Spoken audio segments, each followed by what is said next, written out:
நம்மளைத்தான் கூர்மையா பார்த்துட்டு இருக்காங்க. முக்கியமான பங்கு நம்ம சுமந்து பெற்ற குழந்தைகள் முழுக்க முழுக்க ஒரு நாள் முழுக்க அவங்களுடைய பரிணாம வளர்ச்சியில அவங்களுடைய முக்கிய பங்கு எங்க இருக்குன்னு பாத்தீங்கன்னா ஆசிரியர் பெருமக்களோட கையில தான் இருக்கு. அவங்கதான் நமக்கு குலதெய்வமே.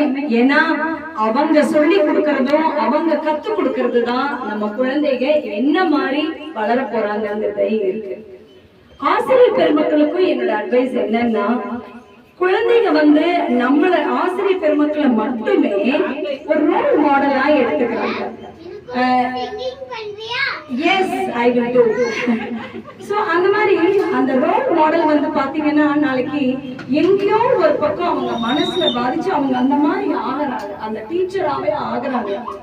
சோ அப்படி பார்க்கும்போது குழந்தைங்க நினைக்கிறாங்க வானளவுக்கு அறிவு சார்ந்த ஒரு ஆசிரியர் பெருமக்கள் நமக்கு தெய்வம் மாதிரி அவங்க நினைக்கிறாங்க. அப்ப நம்ம அப்டேட்டடாவே இருக்கணும், continues, or else will be outdated.